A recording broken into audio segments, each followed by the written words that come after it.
first time I met Saddam, it was clear to me that he was not a normal person. And from his looks, from his movements, from the way he would speak to scientists, it was clear that this was a person with a complex. Also at that meeting, I noticed that he was very fond of smoking cigars, Cuban cigars. And there was an ordeal to it. I mean, somebody has to come and open a cigar for him and put it in his lips, and the other has to run from the other side with a special lighter to light it up for him, and the third has to bring something to hold it under. I mean, there was a whole ordeal, you know, as I said, like a Babylonian king, that everybody is trained how this cigar should be presented to him and lit for him, and he should be helped with his cigar smoking, which to me it was funny. 1979. As his first act as president, Saddam, suspecting a conspiracy, convenes the Revolutionary Council that elected him. He smokes a cigar as his guards take council members one by one for execution. The room is in a quiet frenzy. No one knows who will be next. At that time, they started executing some of my close friends, and I was really concerned. Dr. Shahristani was by then Iraq's chief nuclear advisor, but his research had been in peaceful applications, winning international prestige for a breakthrough in tracing mercury poisons. But now Saddam was president, and he wanted the bomb. This was really a very dangerous course, very immoral, very unethical.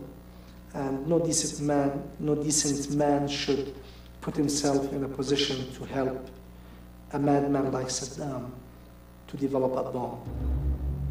As Iraq's top nuclear chemist, Shahristani's participation in the atomic bomb project was crucial, but he refused. He tried and failed to convince his colleagues to refuse as well.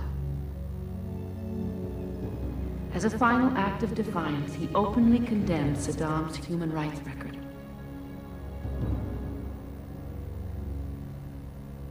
And then one morning, a few days later, just as he was getting ready to leave the house for work in the morning, he just stopped and he said, and it's very unlike him to be sort of melodramatic, if you like, but he just stopped and said, if something happened to me, and then, for instance, I was paralyzed, I was useless, would you still be with me?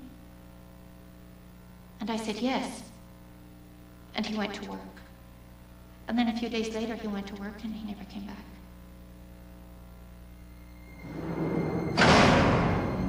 On December 8, 1979, Dr. Hussein Shahristani was arrested, tortured, and sentenced to execution.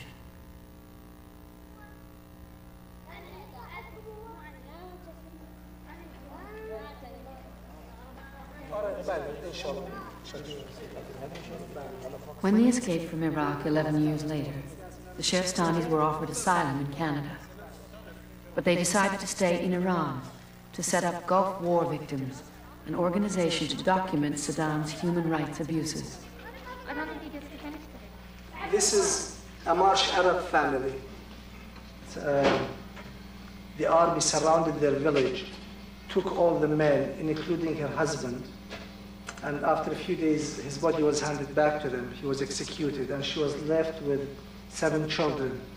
She tried to save the family, the kids, and made her way through the marshes into the Huwayza marshes and came over Iran.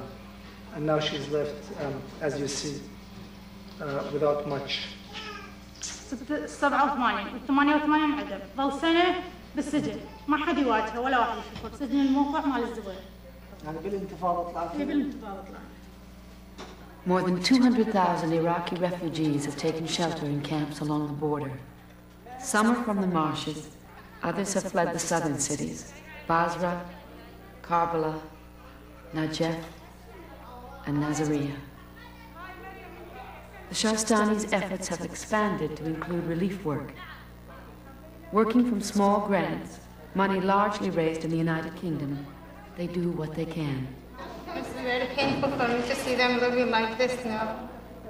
If we weren't Canadian, I would have been with them here now. We wouldn't have any papers, and we'd be like the rest of them, living in these camps.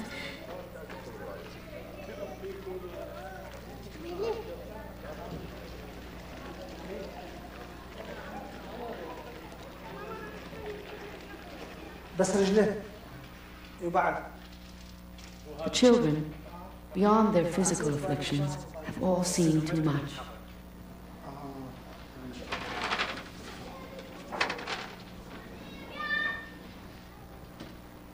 The camp doctors tell of a litany of disease and malnourishment.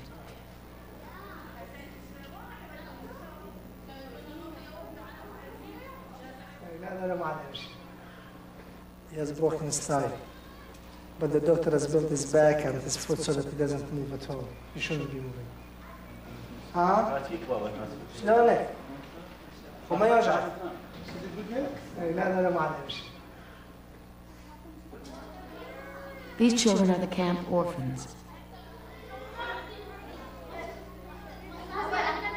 For the first time in months, they have a nutritious meal tonight, courtesy of the Shahrestani's relief agency.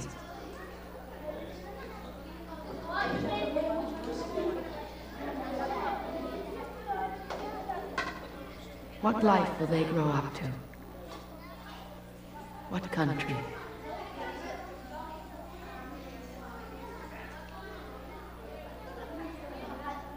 A lot of young people and children who are missing their fathers, they always ask why you have your father and we do it.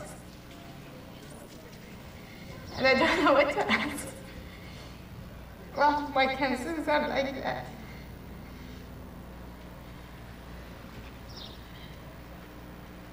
Well, you suffered a lot too, then.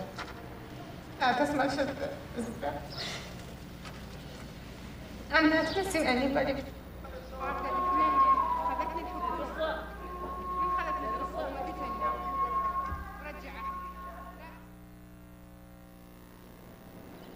Shahrestani was brutally tortured, but his nuclear expertise kept him alive. A month later, Bernice was taken to see him for the first time. And then I looked at him and there was just one tear in one eye, and then I realized it was him, or he said some word, something, and I realized it was him. But it wasn't him. His face wasn't marked, he wasn't scarred, he wasn't swollen, no blood, none of these things. But it just wasn't him. He was just so changed. So changed. Everything about him just so changed. I could see that Bernice was shocked to see me like that. I tried to give my husband the baby because he adores his children. He adores his children. And it was then that I realized that his hands were paralyzed. His whole arms were paralyzed. He couldn't even move his fingers. Completely paralyzed. And then she realized that I couldn't hold the baby. I was just sitting there, really like a vegetable, basically. I could just see and hear, that's all. But at that point, I was basically released, that she knows that here I am, and that's the end of me. There's going to be no more Hussein in her life. And I wanted to understand that and to make her decision and just take the family and go. I didn't want to do it. When I got married. And I'm not strong like my husband by any means. I couldn't take the stand he does. I'm not that strong by any means. But I'll stand by him for taking the stand. I wouldn't leave him. I wouldn't leave him. That summer she went to Canada. But it was to be her last visit from Iraq. She returned to Baghdad, where she and the children could be close to their father. I don't remember a lot of what happened when they arrested my father at the first, because I was only 3 years. But when I grew up, I remember some of these things. I was 5 when my father was arrested, and I remember everything that happened, how we were talking to the security police and how we went to Karbala and came back. I remember it all.